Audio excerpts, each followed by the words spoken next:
Everyone, welcome to my YouTube channel. Let's begin with the human digestive system, part 1. Digestion. Digestion एक simple process होता है break down करना complex insoluble components को simple soluble form में with the help of the digestive juices या फिर enzymes भी कह सकते हो। हम सब खाना खाते हैं क्योंकि हमें एनर्जी की रिक्वायरमेंट होती है। अब जिस फॉर्म में हम फूड को खाते हैं वो एक कॉम्प्लेक्स होता है और इनसॉल्युबल फॉर्म में होता है, जिसे तोड़कर एक सिंपल फॉर्म में बनाते हैं ताकि हम उसे हमारी बॉडी के सेल्स उसे एब्जॉर्व कर पाएँ, यूटिलाइज कर पाएँ, जो भी न्यूट्रिशन उसमें से हम गेन करते हैं। टाइप्स ऑफ न्यूट्रिएंट होते हैं, दो तरह के न्यूट्रिएंट्स होते हैं। एक होता है मैक्रो न्यूट्रिएंट, एक होता है माइक्रो न्यूट्रिएंट। इनके नाम से ही पता चल रहा है। मैक्रो का मतलब होता है जो बहुत ज़्यादा अमाउंट में प्रेजेंट होता है, बल्क में प्रेजेंट होता है खाने में, जैसे कि कार्ब्स हो गए, प्रोटीन हो गया, फैट हो गया। Then we have the micro nutrient जो स्मॉल अमाउंट में हमें चाहिए होता है बट एसेंशियल होता है, ज़रूरी होता है हमारी बॉडी के लिए, जैसे कि विटामिन्स हो गए, मिनरल हो गए। Next we have steps of nutrition. सबसे पहले हम खाने को इनटेक करते हैं जिसे हम कहते हैं ingestion. Next we have digestion. Digestion वही अगेन सेम वही प्रोसेस, कॉम्प्लेक्स फॉर्म से उसको सिंपल फॉर्म में ब्रेक डाउन करना with the help of certain or numerous digestive enzymes. Then we have absorption. अब उसे जब तोड़ दिया है सिंपल फॉर्म में तो उसको हम एब्जॉर्ब करके इंटेस्टाइनल वॉल में स्टोर कर लेते हैं। एसिमिलेशन मतलब अब जो सिंपल फॉर्म उसे हमने स्टोर करा है उसे यूज़ करना। बेसिकली हम हमारी बॉडी उसको यूटिलाइज करती है। Next we have egestion and defecation. जो भी वेस्ट मैटर होता है वो हमारी बॉडी से निकाल दिया जाता है in the form of the faeces.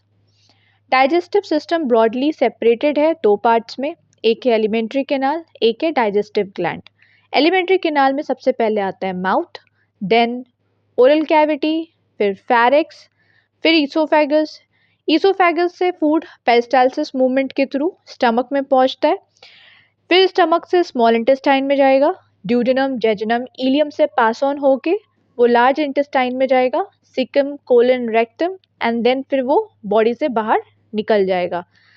उसके बाद आता है oral cavity. Oral cavity first part है एलिमेंट्री कैनाल का, माउथ चैम्बर का, जो कि रिसीव करता है फूड को, उसको हम च्यू करते हैं, च्विंगिंग या मैस्टिकेशन, मिक्स करते हैं फूड को सलाइवा में, ठीक है, और बोलस फॉर्म में फिर वो आगे के प्रोसेस के लिए फर्दर वो मूव करता है। पैलेट क्या होता है? पैलेट बेसिकली एक रूफ के जैसा है जो कि हमारे ओरल कैविटी और नेजल कैविटी को सेपरेट करता है। बेसिकली इस डायग्राम के थ्रू जल्दी समझ में आएगा।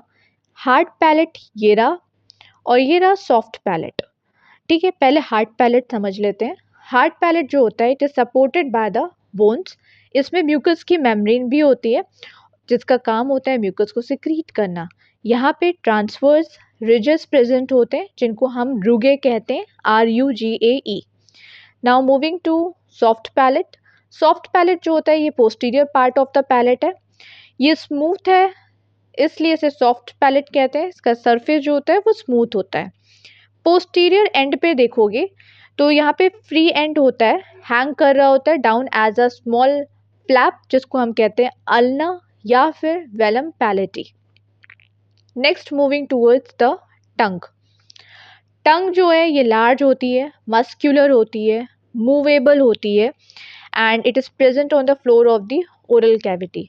ये हेल्प करती है टेस्ट सेंसेशन में, मैस्टिकेट करने में, मिक्सिंग करने में फूड को with the saliva and swallow and बोलने में भी हेल्प करती है। नाउ पोस्टीरियर पार्ट जो होता है इसका अटैच्ड होता है फ्लोर से of the buccal cavity by the soft ligamentous fold जिसको कहते हैं फर्नुनम लिंगुए। ठीक है, then we have the sulcus terminalis. Dorsal surface जो होता है वो मार्क्ड होता है by the V shape furrow या फिर ग्रूव कह सकते हो, जिसको हम लोग कहते हैं सर्कस टर्मिनालिस। अब टंग जो होती है वो टेस्ट सेंसेशन का काम करती है क्योंकि यहाँ पे बहुत सारे टेस्ट बर्ड्स प्रेजेंट होते हैं, जैसे कि वैलेट पैपिला हो गया, फंजीफॉर्म पैपिला हो गया, पिलीफॉर्म पैपिला हो गया, फॉलिएट पैपिला हो गया। पहले यहाँ से समझ लेते हैं। वैलेट पैपिला को सर्कम वैलेट पैपिला भी कहते हैं। ये ज़्यादा अमाउंट में होते हैं, लार्ज सर्कुलर होते हैं, मेनली 8 से 12 नंबर में प्रेजेंट होते हैं, इन्वर्टेड वी शेप में होते हैं और बिटर टेस्ट के लिए रिस्पॉन्सिबल होते हैं। फंजीफॉर्म पैपिला ये मशरूम शेप के होते हैं एंड मोस्टली ये टिप एंड साइड में पाए जाएंगे टंग के। ये डिटेक्ट करते हैं स्वीट, सॉर या सॉल्टी टेस्ट के लिए। सॉर मतलब खट्टा होता है एंड बिटर मतलब कड़वा होता है। फिलीफॉर्म पैपिला जो होते हैं ये हमारे एंटीरियर पार्ट में प्रेजेंट होते हैं। ये हमारी gripping and mixing, moving the food में हेल्प करते हैं। बेसिकली इनमें कोई भी टेस्ट बर्ड्स नहीं प्रेजेंट होते। फॉलिएट पैपिला जो होते हैं ये लेटरल या फिर मार्जिन पे प्रेजेंट होते हैं टंग के एंड ये मेनली सेंसिटिव होते हैं सॉर टेस्ट के लिए। अब इस डायग्राम में देख लेते हैं। ये रहा हमारा vallate papilla, fungiform papilla and filiform papilla. Next we have foliate papilla. Okay, और ये फ्यूरो को, गड्ढे को हम लोग सर्कस टर्मिनालिस बोलते हैं। अब यहाँ पे दो और टर्म्स हैं, एक है लिंगुअल टॉन्सिल एंड एक है पैलेटिन टॉन्सिल। ये दोनों के दोनों लिम्फेटिक टिश्यू से बने हुए होते हैं और इनका काम होता है प्रोटेक्ट करना बॉडी को फ्रॉम द जर्म्स जो कि हमारे माउथ के थ्रू एंटर कर रहे हैं। सबसे ज़्यादा हमने सुना है टॉन्सिल हो गया, तो टॉन्सिलाइटिस जो होता है वो हमारे पैलेटिन टॉन्सिल में होता है। मोस्ट कॉमनली अफेक्टेड होता है पैलेटिन टॉन्सिल।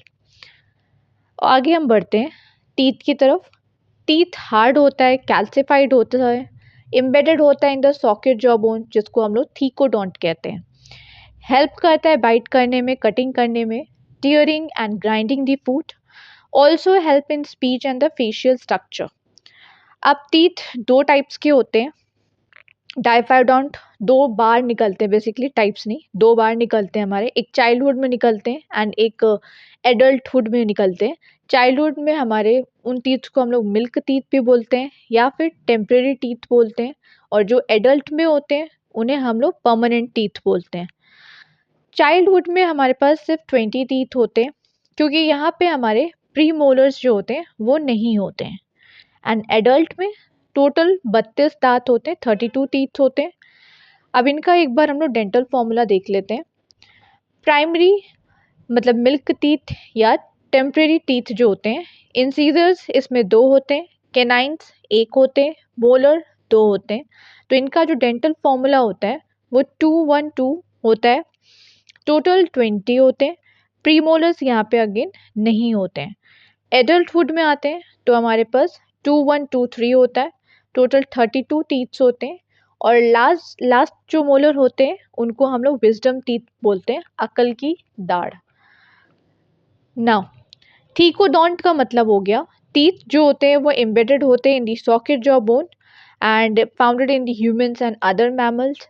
डाइफाइडोंट का मतलब हो गया कि दो सेट ऑफ टीथ निकलते हैं हमारी पूरी लाइफ में, एक होता है मिल्क टीथ और एक होते हैं permanent teeth. Heterodont different types of teeth होते हैं हमारे, शेप में डिफरेंट होते हैं, उनका काम भी डिफरेंट होता है। सबसे पहले इंसीजर आता है। इंसीजर जो होते हैं वो हमारे फ्रंट में होते हैं और इनके पास शार्प एजेस होती हैं, तो ये हमारी कटिंग या बाइटिंग में हेल्प करते हैं। केनाइन्स जो होते हैं वो हमारे पॉइंटेड होते हैं और कोन शेप के होते हैं, तो ये हमारी टीयरिंग में हेल्प करते हैं। मोलर और प्री मोलर जो होते हैं ये ब्रॉड होते हैं एंड फ्लैट सरफेस के होते हैं, तो ये हमारी क्रशिंग एंड ग्राइंडिंग में मदद करते हैं। तो ये पार्ट रहा crown, neck and root. Root जो होता है ये एम्बेडेड होता है सॉकेट जॉ बोन में, राइट? तो ये हो गया। Next we have basically enamel. Enamel का मतलब ये आउटर मोस्ट पार्ट होता है और टूथ का, और ये वाइट कलर का होता है। कैल्शियम कार्बोनेट एंड फॉस्फेट से ये कंपोज्ड होता है। हार्डेस्ट पार्ट होता है ह्यूमन बॉडी का। डेंटाइन पे आते हैं तो डेंटाइन जो होता है ये मेजर पार्ट है टूथ का और ये येलोइश कलर का होता है। वहीं अगर इनामल की बात करते हैं तो इनामल वाइट कलर का होता है। पल्प कैविटी, पल्प कैविटी बहुत सेंसिटिव होती है पेन के लिए। अगर हम कहते हैं कि हमारे दांतों में दर्द हो रहा है तो वो इसलिए क्योंकि पल्प कैविटी से हम सेंस कर पाते हैं बेसिकली। पल्प कैविटी में हमारे पास ये कनेक्टिव टिश्यू होता है एंड ब्लड कैपिलरीज इसमें प्रेजेंट होते हैं एंड नर्व फाइबर्स भी इसमें प्रेजेंट होते हैं। ये सेंट्रल स्पेस होता है bounded by the layers of odontoblast cells. Next we have the, ये रहा diagram, nerves and blood vessels इसी में प्रेजेंट होते हैं। आगे हम ये देख लेते हैं। रूट जो होता है, it is a part of the tooth embedded in the socket jaw providing the anchorage. Neck, ये नैरो रीजन होता है which is between the crown and the root के बीच में। क्राउन जो होता है ये विजिबल पार्ट होता है टूथ का, जो कि अबव द गम्स हमें देखने को मिलता है एंड हेल्प करता है कटिंग, टीयरिंग एंड ग्राइंडिंग करने में। पल्प कैविटी जो होती है ये इनर मोस्ट चैम्बर है टूथ का, ये कंटेन करता है ब्लड वेजल्स एंड नर्व्स को। डेंटाइन ये हार्ड होता है और येलोइश पार्ट होती है, येलोइश कलर का होता है। इनामल जो है ये हार्डेस्ट होता है, शाइनी होता है, outer covering of the crown है। पैरिक्स जो होता है ये कॉनिकल पार्ट होता है where the food and the air passage they cross each other, या फिर इसको फनल शेप का भी बोल सकते हो। मस्कुलर पैसेज होता है, कनेक्ट कर रहा होता है ओरल कैविटी को ईसोफेगस से एंड नेजल कैविटी को लैरिक्स से, या फिर ट्रैकिया भी बोल सकते हो। It is common passage for the food and the air. Glottis, ये ओपनिंग होती है लैरिक्स या ट्रैकिया की, या विंड पाइप भी बोल सकते हो। एपिग्लॉटिस, ये कार्टिलेज का बना हुआ फ्लैप लाइक स्ट्रक्चर होता है जिसका काम होता है खाने को गटकते समय वो विंड पाइप में ना जाए, वो फूड पाइप में ही रहे। तो ये बेसिकली इसका यही काम होता है। It closes the glottis during the swallow।